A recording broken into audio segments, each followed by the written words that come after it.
বুড়া হয়ে গেলাম গা। এটা গাছ কাটুন লাগে, ভাবছিলাম গরু যাবে গাছ মুছ খাওয়াইয়া বড় বানায়াম পাইলে আইরে। ভাবছিলাম একটা নাতি আছে, বিয়া দুন লাগতেছে। নাতিটা যে কই গেল? ওই নাতি, কি কও দাদা?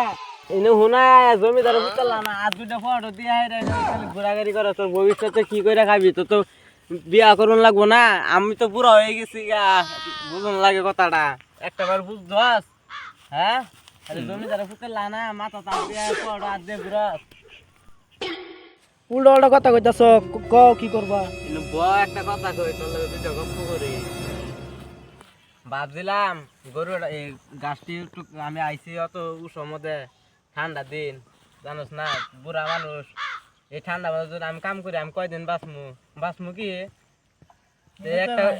একটা বার ভাবুন লাগে কথাটা। ভাবছিলাম একটা ঘাস মুস কাটতে গরু খাওয়ায়া একটু ফ্যান ডাঙ্গর করমু, কইরা হেরা ভাবছিলাম বেঁচে হেরা ভাবছিলাম তোকে বিয়া করামু। কি দাদা বিয়া?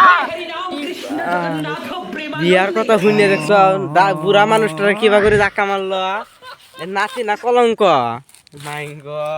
দাদা তুমি আমার আগে বলে না গেলে কে বিয়ার কথা? আমি নাইলে তোমার দিতে আমি টাকা আসবা এই রোদের টাইমে দে। হ্যাঁ চলো চলো চলো, গরু ও এটা শোনাম চলো। মারি হালাইছিল কিবা করে নাতি নিয়ে। উঠালে রে দেবা, উঠালে রে বাবা।